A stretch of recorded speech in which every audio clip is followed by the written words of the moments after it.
लाडक्या बहिणीसाठी अतिशय महत्त्वाची अपडेट आहे. कारण आगामी हप्ता जमा होण्यापूर्वी आपल्या अर्जाची स्थिती आणि योजनेतील पात्रता तपासणे आता अत्यंत गरजेची ते ठरणार आहे.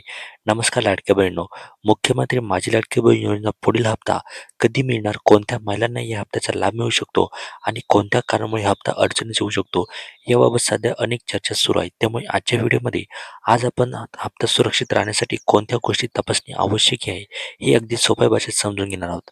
सर्वात आधी पाहूया की पात्रता कायम ठेवण्यासाठी कोणत्या गोष्टी महत्त्वाच्या आहे. पहिली गोष्ट म्हणजे ई-के-वाय-सी पूर्ण असणे.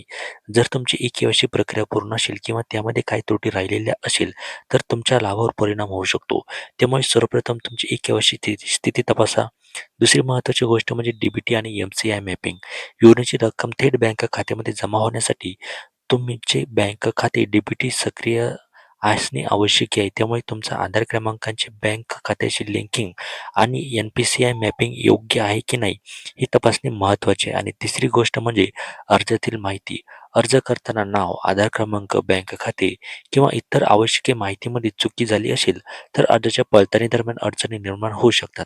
म्हणून लाडकी बहीण फक्त ई-के-वाय-सी केली आहे म्हणून निश्चित होऊ नका. ई-के-वाय-सी प्लस डी-बी-टी सक्रिय प्लस अर्जाची योग्य माहिती, योजनेच्या पात्रतेचे सर्व निकष पूर्ण असणे महत्त्वाचे आहे.